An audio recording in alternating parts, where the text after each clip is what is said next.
My name is Jason J. Rock Houston, and you're listening to Chaotic Risk Magazine. We can be found on the web at www.chaoticrisk.com. Our special guest tonight is Swan Montgomery, the lead singer from the premier Los Angeles-based Led Zeppelin tribute band, Led ZepAgain, and we're going to be talking tonight with Swan about 30 years of Led ZepAgain, as well as his new solo album that was just recently released called Ogham. And I'd like to get right into it tonight, Swan, and obviously a great question to start with. The title of the new album, could you does it have any specific meaning? Is it just a name you came up with, or?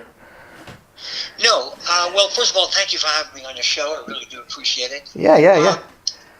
Well, the name Ogham, as it's pronounced, okay, is from an ancient Celtic writing. Okay. And that's where the idea came from. A lot of the writing was written in the shapes of trees, which represented the alphabet. Okay. In that form. And so that's where that whole thing stemmed from, me being Irish and all that too. Okay. So and so that would have something to do with the kind of artwork of the album as well? Yeah, the symbol on the front of the album is it's a design that I did for a logo for me personally, but the center of it, the shape of the center, is actually one of the symbols from the Ogham. Oh, wow. Now, like you mentioned, you're originally from Ireland. I was curious. Did you live most of your life in Ireland? You know, how old were you when you came over here to the U.S.? Yes, I did. I came over here in '89, and my accent was so heavy that now I've been Americanized. I was gonna say, because you know you still have a slight accent, but you speak very good English, and you're very easy to understand. So, did that take a while? Well, it did, yeah, because a lot of people couldn't understand me, so I started to become subconscious. So I was trying to curve it to actually get my point or whatever I was talking about over to people, you know. So. Now, had you learned English Did you learn English back in Ireland, or did you learn it once you came here? Oh no, I've been Americanized since I've come here, but wow. And when I go back home, which I do often, they give me a lot of they're joking like, well, what's your deal with this American accent? You're from Ireland, you speak with an Irish accent. Yeah. So I can't win. Yeah. It's funny, like I said, to me, I can understand you quite good, and you still have a slight accent, but that's something to be proud of, because it kind of shows, where you're, lets people know that, I'm not originally from here, and I got a story. Now, I was curious, when you were growing up in Ireland, did they have much of a rock scene there? What was the music scene like there?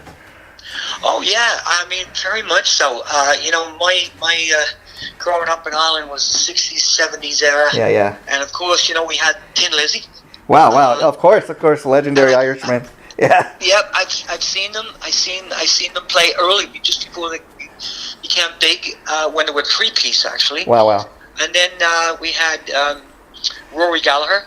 Oh, yes, another legendary Irishman. Yeah. Exactly. Well, that's my time there. Now, with that being said, like, how big of an influence was Rory Gallagher and Thin Lizzy? Because Thin Lizzy, legendary band. They over here in the U.S. they don't really get the dues they deserve, but that's another great classic rock band. Oh, for sure. I mean, Phil. Well, he was the only famous Irish black man. Yeah. And he spoke with a Dublin accent, so that was interesting, Yeah. So, no, it was great. It was great watching how they evolved and how they became international stars. And like you said, they never really got their dues in the States, but was Irish. We're very proud of him. Rory Gallagher, of course. Later on, you have your U2, which is the biggest Irish band, ever. Now, like, did you guys get a lot of course, Led Zeppelin? Being in Led Zeppelin, I got to ask. Led Zeppelin's a world famous band and known all around the world. But did they get a lot of radio airplay where you were from in Ireland? Oh yeah, very much so. I remember getting the first the first listen to Led Zeppelin, which was in 1969. Now I'm showing my age, but 1969, a friend of mine in Ireland, a school friend actually, came over and he says, "Have you heard of this band Led Zeppelin?" And I said, "No, I don't know who you're talking about." He says, "Listen." And of course, he had to borrow the album from his brother because we had no money. We were still at school. And he borrowed me his brother's album for a few days, which ended up having it for 3 weeks. I wore it off. It was vinyl, of course. Yeah. And that was it. That was it. I was a Zeppelin fan, and of course they did tour in Ireland. Only 2 places. Unfortunately, at the time, I was pretty young, school kid, and I didn't get to actually see them. But they played in Belfast, and they played in Dublin. So, but no, I became a fan instantly, and that was it for the rest up until now. Yeah, and now in regards to Lizzie and Gallagher, did you ever get to see them live? Oh yeah. I've seen Tin Lizzy when they were just a 3-piece. When they came out with the first album, Whiskey in the Jar was on that album. Oh yeah. And then Rory I've seen a few times, but actually I've seen Rory not in Ireland. I've seen him in London because I lived in London for about 12 years. So, oh wow. Also, you've been all over the place now. So being that you were influenced by those other bands, what was a moment in time when like Led Zeppelin was a band that was your band? Well, like I said just a few minutes ago, when I first heard the album, I was sold. That was it. For the next few years, as I was growing up in Ireland, I actually waiting with my buddy, waiting for to go down to the only record store in my town, of course, which is called the Sound Shop, and we'd be waiting anxiously for each Led Zeppelin album to come out. And of course, at that time, we'd vinyl, and could see all the beautiful artwork and the covers, and that was. It was great to live through that period, I'm with you. I'm a little bit younger. I was born in 1971, but I'll tell you, a lot of kids are going to be listening to this. They don't even know what, as you're saying, Swan, they don't even know what a record is, or let alone a record store. And it's very sad in Los Angeles, where you and I are from now. MP3 and streaming. That's what it is now. I mean, the closest record store to where I am, you got to drive to Hollywood. They don't even sell records anymore in Best Buy, or you got to go to Target, and they don't have a huge selection there. I mean, I get a lot of my stuff now on Amazon or through a band's personal websites. Yeah. There's still a little hope. We have a little hope in Barnes and Noble, and they're by few around left. But they have vinyl. And I've been checking it out, and I was like, yes. It's interesting you bring that up, because up until about 2 or 3 years ago, I mean, vinyl was kind of really dead, and I don't know what brought it back, but I talked to a lot of people that are collectors, and it's funny because a lot of people don't even have a turntable. This guy told me, he goes, "I don't even have a turntable played on, but man, I'm getting it just for the collector's value and everything." Yeah, well, it's probably, to the kids today, it's probably, if they hear about it, they go, "Well, what's that? I got to find out what that is." So maybe somehow it's coming back. And of course, DJs, even in EDM music and hip hop music, they actually prefer to play vinyl on the turntables because the sound is a lot better. Really. Of course, when they're scratching. So that's another reason why probably younger people are starting to figure, well, what is this vinyl thing, So. Yeah, I mean, I miss those days because like you said, back in the day, there's something about you'd find out when all the new releases were going to come out. You'd go, I'd go to the local Tower Records, check out what they had and everything, and you'd spend hours and hours in there just checking this stuff out. And bands, we didn't even have the internet back then, so bands would actually release an album for a purpose of going on tour, and you didn't get to know what songs they were going to play until you went to the show that night. No, unfortunately, it's all changed. In some ways, it's good. It's good for me personally, in the respect of I'm now as an independent artist, solo artist, other than performing with Led ZepAgain, can release. Once you understand social media, you sort of get into how it's happening right now. Whereas back in the day, we had vinyl and all that, but of course we were depending on the record companies to get the deal. So it's a double-edged sword, really, because today I can now produce my own music and get it out there. See, that's one thing I do love about it is that if you know how to market yourself and you got a good enough fan base, it's really a great tool for bands to be able to use and get. I mean, even look at what you guys do with Led ZepAgain. I did an interview with your bass player Jim the other day, which you'll get to hear when this is posted as well. But anyways, he was telling me about just your guys' Facebook page, how many fans you have following you guys on that. And again, you guys are a tribute band, but and people, and I say that because a lot of people, they think, oh, tribute bands, they just cover other people's music. But Led ZepAgain is a great example of, you guys are so much more than that because you've been doing it for 30 years. I mean, Led ZepAgain is kind of, when you talk about Led Zeppelin tributes, you've kind of become the standard. The fact that you guys have been doing it for 30 years, that tells me you're doing something right, Well, and then the other thing too is the fact that the music business itself has changed immensely. It's become more about how you look rather than talent these days. I seen something you put on your Facebook page, and it's very, very sad, that that's the case. Yeah, like I put up a thing today from Joni Mitchell that she made a little thing about the industry and how it's gone, and it is very sad, to see what's happening, and there's just a ton of brilliant artists out there from all over the place, but they're just looking for that sort of like certain look that the American Idol sort of, whatever. Yeah, when you talk about shows like American Idol, I kind of agree. I mean, there's an audience for, the artists that are on that show. But the thing I don't like so much about it is, like, even compared to what you do as a solo artist, Swan, these people go on these shows, they might have the right look, and people think, oh, you've got the magic look. But then a lot of these people that go on American Idol, they're not even writing the songs. They have other people come in and write the songs for them. So, in a way, that's a cover act too. And again, there's a place for that. But I have a lot more respect for, a guy like you that you go in, you produce your own solo album, you write all the songs. That's how bands did it, like when we were growing up. Yeah, well, that for me, I've always been an original artist too. I mean, obviously, I've got more notoriety by singing with Led ZepAgain and portraying Robert Plant, and I'm definitely not knocking that. It's definitely been amazing for me. In the last 30 years, I've got to see the world, travel all over the place, build up a massive fan base, which to be honest, it also helps me as a solo artist because I've now. Because I get asked a lot. So what do you do? Do you do anything other than Robert Plant? It's nice to be able to come back and say, well, actually, yes, I do. And they go, well, what is it? And then you go, here. And then, wow, it helps me in many ways. It really does, and that's what a lot of people fail to realize. Again, yes, you're in a tribute band, but you've been doing it for 30 years now, and you have a huge fan base, and you say, well, this is what I'm known for, but I think like anybody, you do what helps pay the bills.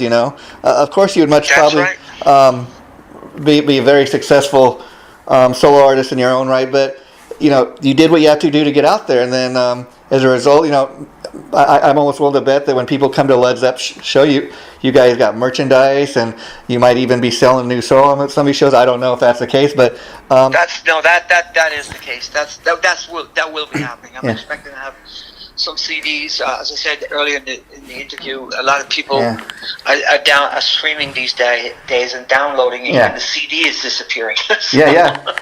I mean, that's I saw you have it up on Spotify. A few dinosaurs here. I saw you have it up on Spotify, and that was my next question. People want to actually get physical CDs, can they? But it sounds like they're going to be able to, so that's great now. Yeah, I'm going to have the CD itself, the physical CD, will be available in a few weeks on CD Baby. Okay. And then, but the streaming, I like to point them towards Spotify because Spotify is a great platform for independent artists, and that's where you'll find me under the album Ogham, which is spelled Ogham, Swan Montgomery. And if I could get the people that's listening to the show to go on there, have a listen, and follow me on there, because you have to build up a big following on Spotify to. Now you kind of already answered this, but like compared to iTunes, artists like you think the way they pay you guys your royalties is much better there? Well, they're sort of the same, but with iTunes, you just put your album up and it's there. Yeah. But there's no way to actually market you. Whereas Spotify's platform, what it does, it gives you what they call an artist page. Oh, nice. Similar to Facebook, but it's obviously it's just music, and then they give you your bio, your information, your pictures, and then they'll tell you what is in the top 5 songs of what's being played every week. So you get an idea of really what's going on out there and who's listening. And you still have to direct people towards them. It just happens. It's a lot of hard work, Oh yeah, like anything. I mean, if you work hard enough, hopefully, it'll the rewards will come in spades. Now you mentioned the Robert Plant thing, and which I got to say, if anybody goes on Led ZepAgain's Facebook page, looks at any of your photos, Robert Plant himself, he's a lot older these days, but you look a lot like him. First of all, have you ever been mistaken, like when you're on the street, people thinking you're him? Yeah, it's funny. No, it's funny. I mean, the guys laugh about it when we're at the airport. People will say, "Excuse me, can I have your autograph, Robert?" And to be honest, it gets a little embarrassing. Yeah, we just did a tour. We just did a tour of South America. There, we're going back to South America in June, but we did one the latter half of last year, and we're down there, and I'm going through the airports down there. Of course, they're all Latin Americans down there, and I'm like this blonde, pasty white guy, and they go, Robert. Wow. We were down in Buenos Aires in Argentina, and I'm not telling you, I had the customs officers, I had the security people coming up, standing around me to protect me, and then they themselves asking for autographs. Wow, that's hilarious. But calling me Robert, and it's like, no, it is. It's like almost like, oh my God, I'm actually.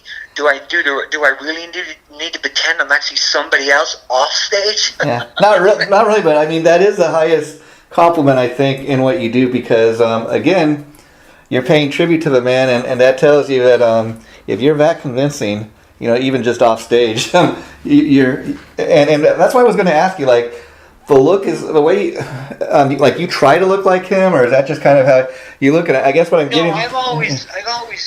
No, I've always had long hair. Yeah. Growing up and all that stuff, and I just happened to sort of, and to be honest, the mannerisms and everything, I never really seen Robert until The Song Remains the Same came out. So I never seen him how he moved. Yeah. And only from that point did I sort of get an idea of how he moves on stage. But of course, I've studied that a little bit. And I'm sure you studied him, like you said, because it's interesting, like even looking at videos of you guys and just photos, even like the stage clothing, I mean, it's very familiar to what he wears. And my next question regarding that was, now was Led ZepAgain, because you told me last time I interviewed you, when you first came here, you were in kind of an original band that actually had a record contract, but then the band kind of didn't end up working out. But now Led ZepAgain, was that a band you'd formed, or were they an existing band? No, I didn't form the band. Okay. The band was in existence for about a year before I actually became the singer. They originally came from Ventura. Wow. And the band was formed by a guy called Tracy Longo, who's still a very good friend of mine. He now is a guitar. He makes guitars. Wow. And all that stuff. He works with some very reputable people right now. But Tracy formed the band, and they had a problem with their first singer, and they just somehow heard about me and approached me, and at the time being asked to join a tribute band, I said, "What's that?" Yeah, exactly. Because back at the time, I think the only really successful, they didn't have tribute bands like they did everywhere back then. I mean, I think they had maybe the Wild Child, the Doors, and maybe had the Iron Maidens, and I think actually it was Wild Child, the Doors, and Atomic Punks. Atomic Punks, yeah. There was one other Zeppelin tribute band which disbanded before ZepAgain came on the scene, and that was a band called The Whites. Wow, and interesting story about the Atomic Punks. Of course, they they were the premier Van Halen tribute at the time. They did like classic Van Halen, David Lee Roth there and stuff. And the singer they had, Ralph, he's now Michael Starr in Steel Panther. And the funny thing about Ralph is he got his start in the Atomic Punks, and then he was briefly a member of L.A. Guns. He left L.A. Guns to go back to do the Punks because he was making more money doing the tribute thing, which is kind of funny. Right. Yeah. Right. That's right. Well, Ralph's a good friend of mine. In fact, we've played quite a lot together with Steel Panther. In fact, we just did last year, at the end of last year. Oh, wow. We were on the Chris Cruise together. Oh, wow. And we played on there. They performed in front of Kiss, so did we. And we were honored and privileged to meet the band afterwards. So it was great. Wow. And now, so that's kind of interesting. So what year was it about when you joined up with Led ZepAgain?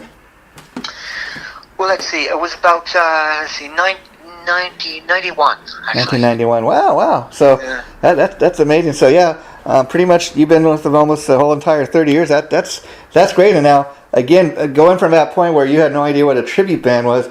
I mean, did you have any idea back then that this band would become what it has? Not even. At the time, I was still fresh off the boat, as we say in Ireland. I just got to America on a record deal, hopefully a record deal. Yeah. That did not work out. It was like, okay, what do I do? Do I go back home to Ireland?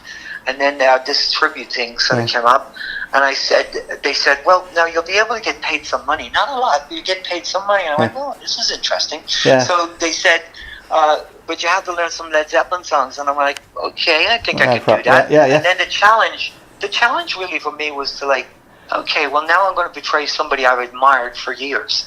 And that in itself was really cool to really dissect. I've listened to it. I knew about it. I knew the melodies, but really dissecting the music, which even made me more of a fan of Plant and the band. Interesting, yeah. Technically, yeah. You know what I mean? Yeah, I mean you have more of a love for it than before because you actually perform it, and so you take a little certain love for it that you didn't have before, maybe. Well, I had to decipher Led Zeppelin as from a technical point of view rather than just appreciating them play, Yeah. Oh. And now obviously you got the pipe, so you can do it as far as hitting those high notes. But what was tougher, like learning the songs, learning how to perform them on stage, or like you were saying, dissecting the moves and kind of getting the look down? Well, I mean, I've got no choice other than to sing every night. Yeah. And the most nights I've had to play straight is 16 in a row. Wow. Now, when you're doing a tribute band, there's no mercy.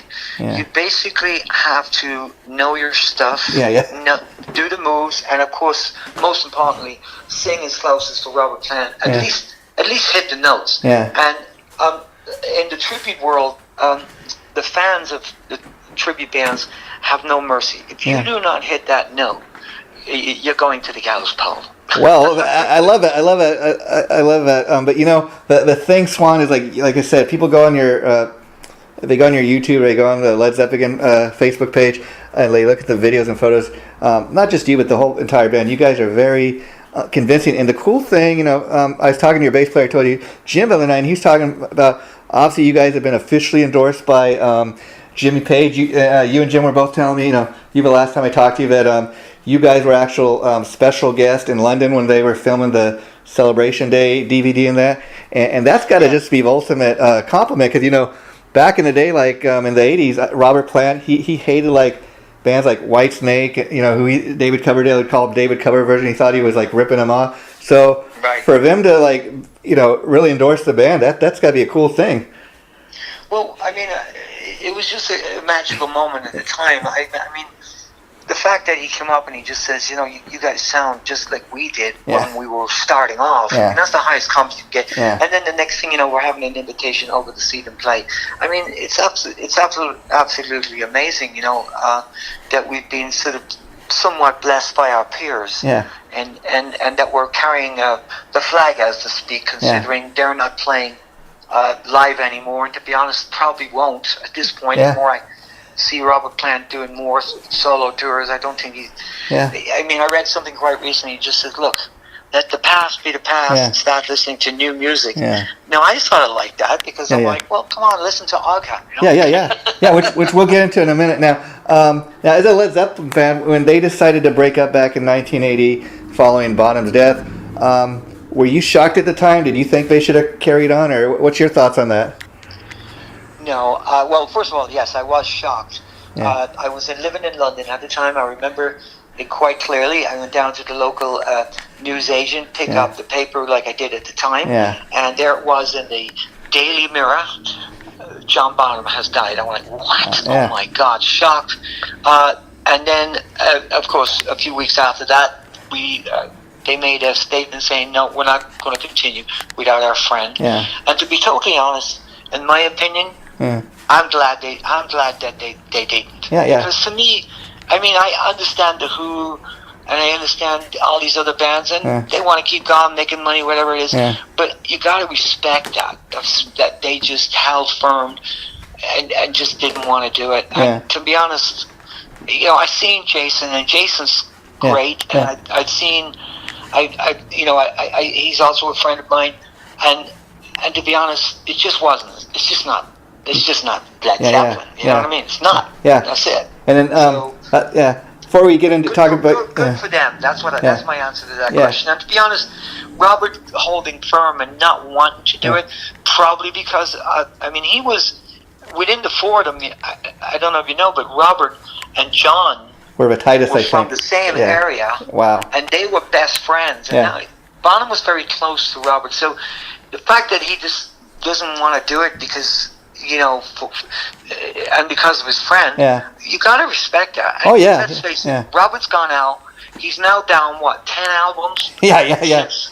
You gotta respect that, and he's doing amazing. So my hat is off to Robert Plant. I'm not gonna be like, dude, why are you not getting out there and doing Led Zeppelin? I nothing but respect for the man. Yeah, and like you said, I got a certain level of respect too for the fact that, you know, a lot of bands would go out there, like you saying, okay, the show must go on and we must carry on. But the fact that they kind of have that love for their brother, and and they realize it just would not be the same. The point I was getting ready to make, Swan, before we really get into talking about the new album, is, who would have thought 30 years ago when you joined this little tribute band, not only what it would become, but the fact, like you said, both, in talking to you and Jim, you guys had never got the chance to see Led Zeppelin live at the time, at any time during your life. And that's what you do for a lot of these Led Zeppelin fans. They're never going to get to see the band live because maybe they were born after Led Zeppelin's heyday or whatever. And you guys are as close to the real deal as they're going to get. And it's amazing from doing what you guys are doing. When Led Zeppelin did that little one-off concert in London a few years ago, you were the special guest. How cool is that, just because of what you're doing? Yeah, no, it's amazing, and the great thing, to be honest, about the new generation, as to speak, is that there's a lot of Led Zeppelin fans, and as you just said, will not be able to see the band live, and what we're doing is filling up that void for them. And also, the cool thing about it is great when you see somebody coming up and saying, I was there in 75, I was there in 70, and you guys are, you know what you do for me right taking now? me back you there. Bring back so many great memories. And that's a great thing as well. So we're bringing it to the kids, and we're bringing back great memories to the real people who lived actually, that time. We're actually there, and see, that's the cool thing. Like, I think people should realize that a tribute band is more than just a cover band, just more than playing other. I like to, like what you guys do, I like to call it rock and roll theater, because see, that's the thing. If it was just four guys up there in t-shirts playing Led Zeppelin tunes, it would not really be the same thing. You guys, you look the part, you sound authentic. Even down to the instruments, like you said, you have studied it for the last 30 years, and you're still selling out everywhere. Now, you mentioned you have a South American tour coming up in June. I've seen that posted on the Facebook page. I was curious, when you guys go to other countries, like, do you have to ship a lot of your equipment there, or do you use the equipment they have at their, wherever you're going to be doing the shows? Well, how it works basically is what you do is you send them a rider, and the rider is pretty much asking and requesting the exact same drum set or the Marshall heads or whatever Page used, and, as in the bass player. And to be honest, sometimes it's a hit, sometimes it's a miss. It depends on the promoters and how they really want to do it. But we get out there and we dress up and look like them, and we put it on no matter what. So we seem to camouflage, as to speak, the instrumentation of the Vistalite kit. But it is good when you've got everything there to make it as real and visually in every possible way. Yeah, and of course, you guys are always playing around town here in Los Angeles. A lot during the year. But how much fun is that when you guys get to go to other countries? And because see, that's the thing. There aren't a lot of tribute bands. I mean, you guys are one, maybe of Iron Maidens. But that's when these bands get really, really big, and you get to go to other countries. How exciting is that for you? Oh, it's absolutely amazing. I mean, we've gone to just many countries. We've ended up in places like Sarajevo, in Kosovo, and I mean this year alone. We're, as I mentioned, we're going to South America. Before South America, we're going up and doing a tour of Canada. Oh wow! And then later on this year, in November, we're actually going to Europe. We're doing a tour in Europe. So it's amazing to sort of be living this life, paying homage to your idols, and at the same time enjoying every single moment and seeing the world. I mean, how good is that? Yeah.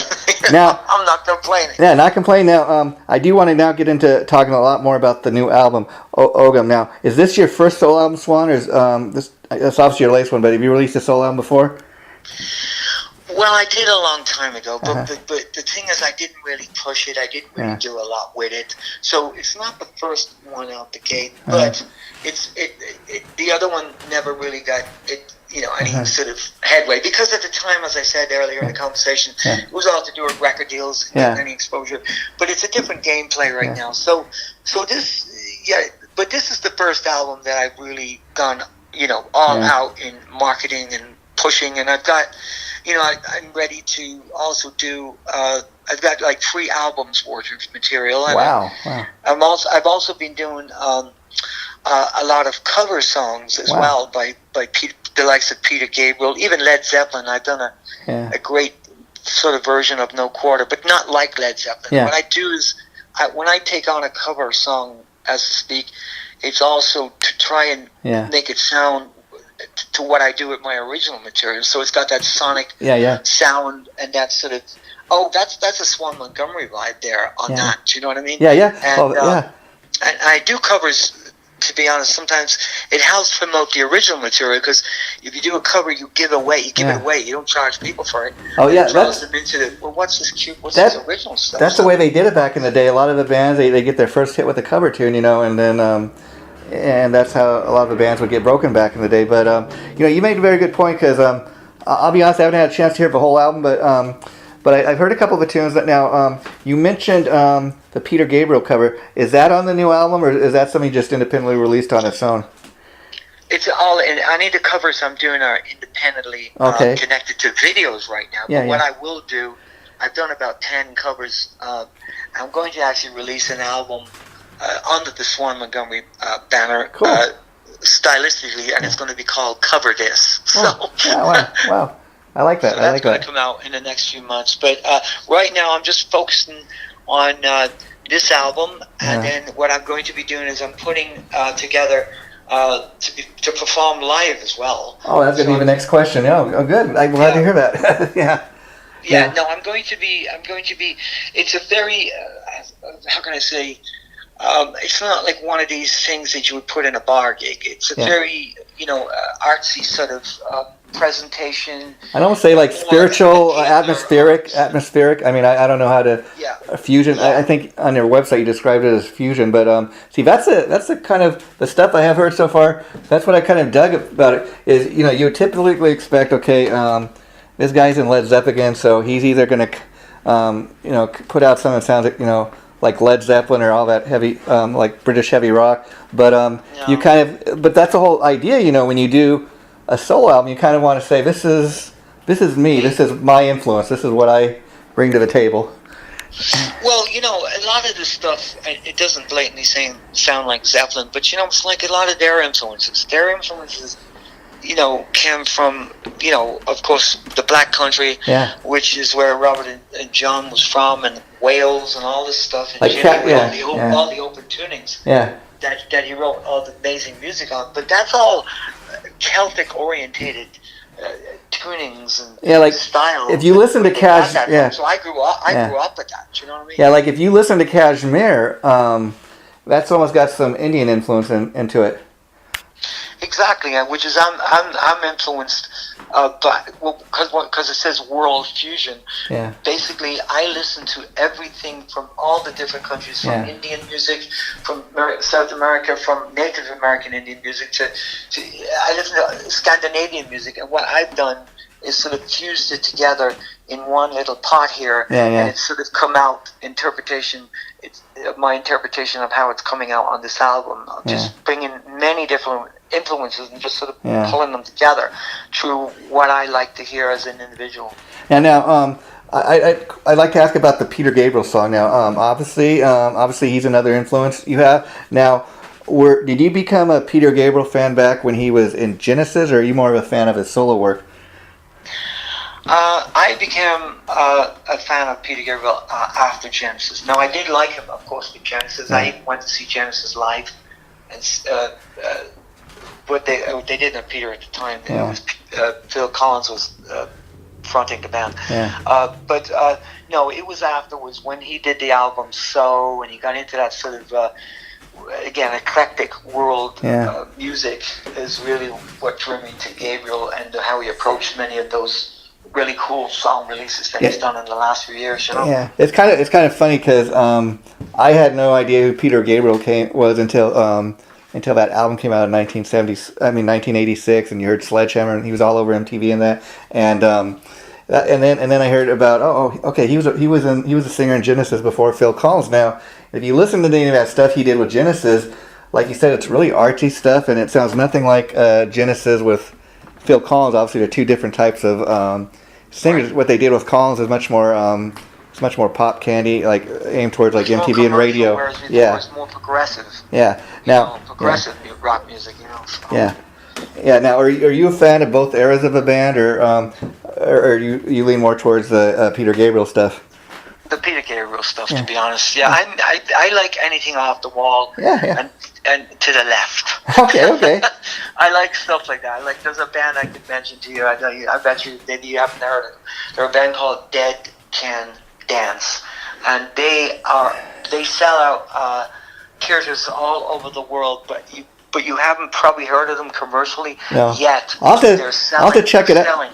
Now, are they original band or what? Original. Oh, all original. I was almost thinking as a Genesis tribute, but that's kind of funny. I'll have to check that out when I later tonight when I get online. But I was curious. So obviously, a Peter Gabriel fan. Was that a particular favorite song of his that you just thought, that'd be a cool song to cover, or somebody suggest you cover it? Well, I have always liked In Your Eyes. Okay. Ironically, I'm actually going to be releasing another cover of Peter Gabriel's, which is going to be released in the next few weeks again, cool. all through the marketing strategy. And that is a song that he did with Kate Bush, who's another favorite artist of mine. Don't Give Up. Wow. Peter Gabriel. Yeah, I did. I'm doing my own version of that coming up as well.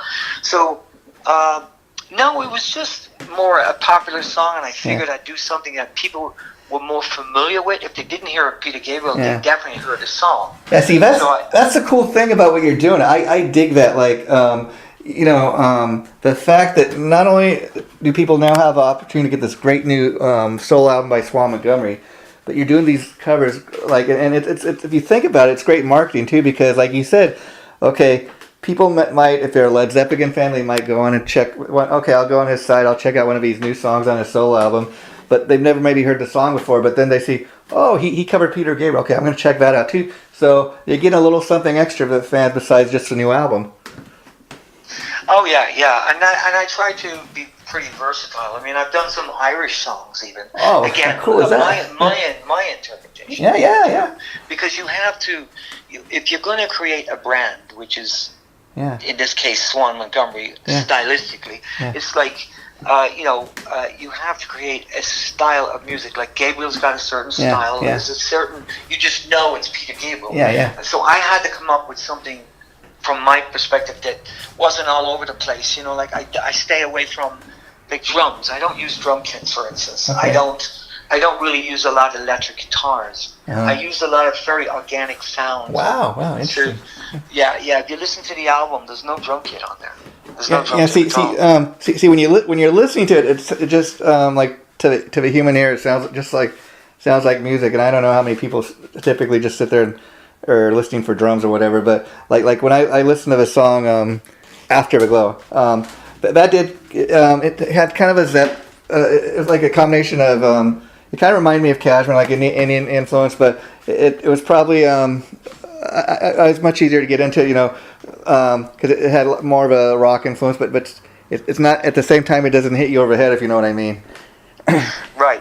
Yeah. Well, yeah, I mean, again, sonically, it's an interesting mix of what's going on there. Like, I'm using Irish bouzouki's, Wow. mandolins, and all sorts of different sounds going on in that song, Yeah. And as I said, the album and the coloring of the album is very much organic, and so is these cover songs I'm doing, because I have to make it sound like me. Where people will notice that sound. That's a Swan Montgomery song.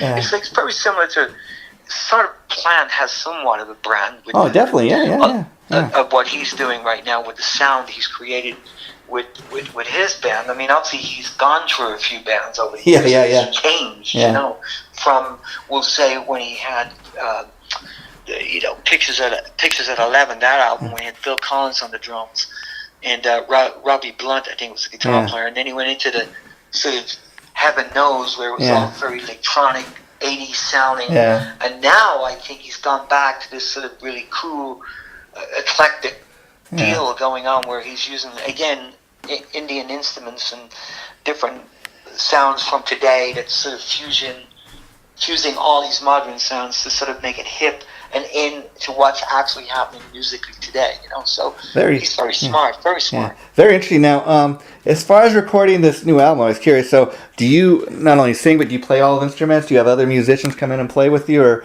Well, I play a few instruments myself. So I wouldn't say I'm a master of them, but I definitely play them. Keyboards, mandolin, Irish bouzouki, Irish bodhrán, and of course acoustic guitars of different types. So I play a lot of it. I also have my partner, who's Bo Weinberg, who co-wrote the songs with me, and he also plays as well. And then what I do is, when I need something like a violin player or something like that, I'll just hire in other players or tabla players or something like that, and I'll bring them in to record them myself. And what was the recording process as far as the new album? Like, you have a home studio? Did you go rent a studio somewhere? Well, it's a bit of both, actually. Bo, my partner, has an incredible studio himself. He has a great setup. I of course work from a home studio, and then of course, depending on what I was after sonically, and what room, what mics or whatever, I would go to different studios just to get that sound that I particularly was looking for at the time. And and how many tracks do we get on the new album, Swan? Well, on this new album, I'm going by memory right now. I think there is actually, I think there's 11 tracks on there. Oh, cool! So that's another thing I dig. That's another thing I dig, a full-length album, because a lot of bands these days are, and again, it's because music industry being what it is today, that they got the attitude that, we're not going to even bother writing or recording any new music. We're just going to live off our catalog, and or if they do, they put out maybe 3 or 4 new songs at a time, or we'll just release an EP. I really dig the fact when people like you put out a full-length album, because I think you get the fan base that people will buy the stuff and support it if you put it out there. Well, yeah, you got to give them the money's worth. I mean, exactly. At the end of the day, look, back in the day, you'd pay whatever it was back in Ireland, like £20 for an album. Yeah. Now you've got downloads, and if you look at the work that went into putting something together, I'm not just speaking about me. I'm talking about everybody that's out there putting albums together. There's an awful lot of work, and then you'll go onto iTunes and you'll download it, streaming it. For $9.99. Yeah. That's pretty damn cheap just to at least go support an indie artist. Yeah. And just check it out. You know what I mean? It's not a lot of money, really. Yeah. And see, that's in my opinion, for the work that went into it, which was probably a year. Yeah. You know what I mean? So.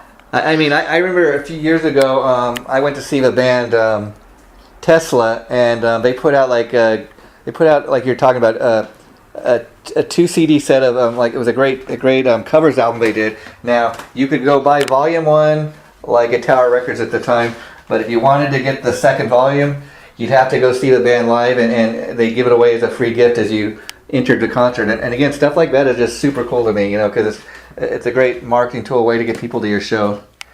Well, you gotta give the fans something as well, you know. Yeah. And fans like getting stuff for free sometimes, and of course, you know, you sort of build up this mutual respect. You know, here's something for you because I appreciate your support and all that. Would you please? I'd really appreciate if you would support me and my, you know, my efforts. endeavors. Yeah. It's a relationship you're building, and I think it's a nice way to go. Yeah, and you know, Led ZepAgain is what pays the bills, and it's your day job, so to speak, and it's gotten you to the ability to do the solo album. Now, my next question is how exciting has this process been, making this album, you know, where you actually go in, you're writing these original tunes, and you know, at the end of the day, when you get the final product in your hand for the first time, I'd imagine, Swan, that's got to be a very, very proud moment, like, man, these are my songs.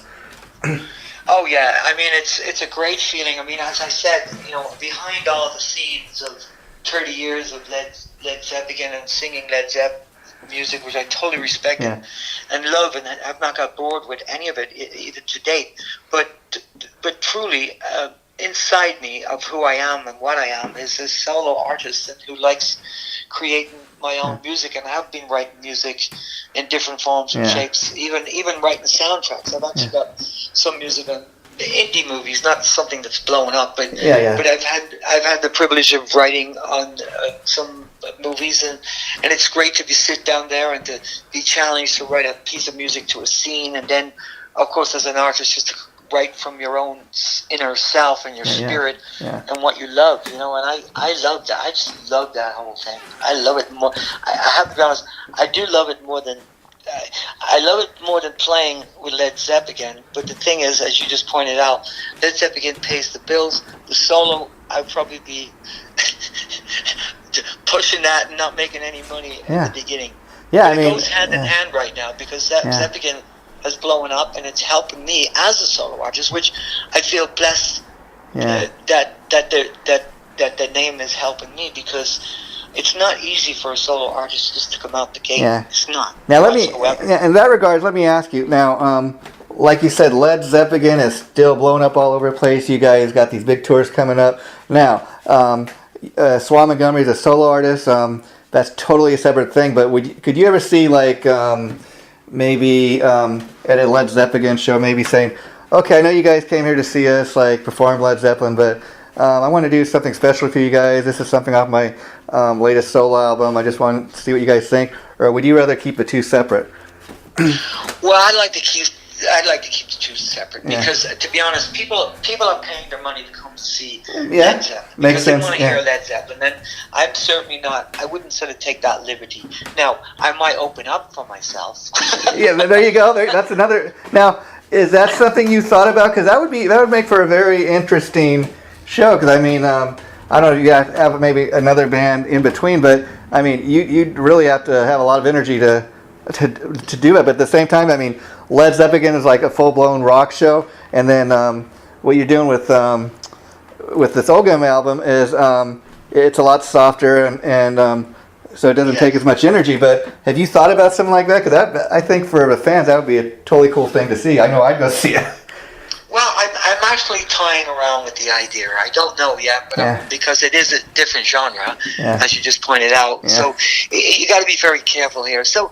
Yeah, I mean, if I was to open up, do 30 minutes, like really early or something like that, and then put a band in between, and then go Zeppelin. I think that's the way you'd have to do it. Now, as far as like just totally one-off solo shows, like you said, this is different type of music, and so maybe you couldn't necessarily do it in like a House of Blues. I don't know, but have you given any thought to that and what the stage setup would be like? Well, the stage setup will probably be about at least four people on stage. Oh, okay. playing the music, Yeah. and then I'm going to be using some sort of visuals Cool. behind me, Yeah. and then I might even use a couple of dancers from an artistic point of view. Oh, cool. Yeah. Not through the whole thing, just maybe come on for one or two songs. I'll always keep in the mix happening where it's drawing people in. Yeah. Let the music speak for itself, of course, but from a real artsy point of view, like I'll give you an example.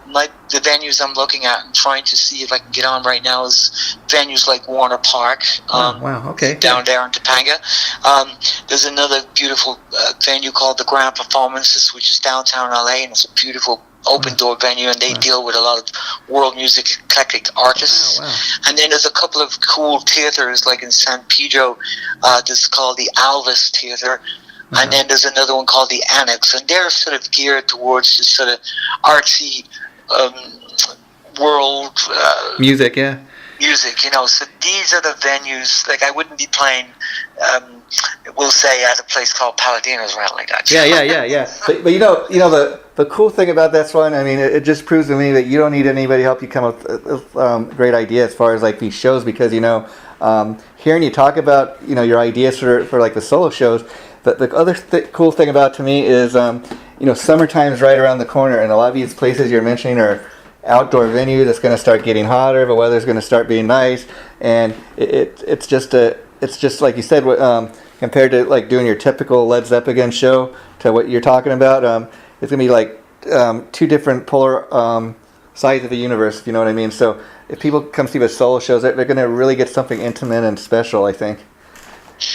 That's exactly right. So it's definitely two different worlds I'm presenting here, but people each to their own. Yeah. I mean, I believe in what I'm doing, and it's you have to first of all believe in yourself. Yeah. You have to believe in what you're doing, and I do. I believe in what I'm doing, and you have to also have what I call thick skin, because you have to be able to take the criticisms as well. So you have to, when you open that door, you have to be able to take the good and the bad, and that's where I'm at.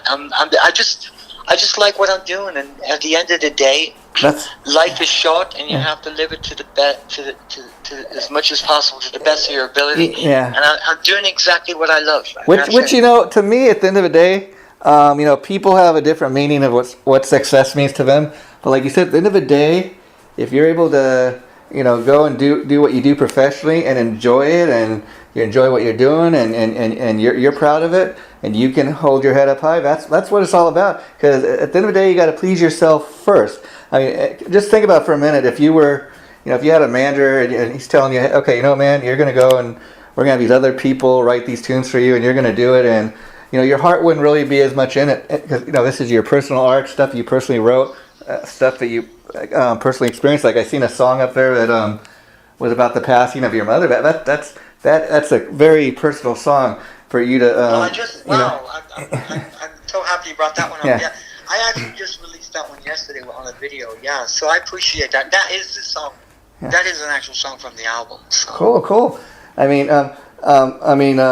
From what I was reading, I understand your mother passed away about 5 years ago. So, talk a little bit about like the recording and the writing of that song. Because I dig it when I talk to people that songwriters that write songs like from things they personally experienced. It's more heartfelt to me, and like even when you're performing it on stage or in the recording studio, it has a certain heartfeltness to it, if you know what I mean.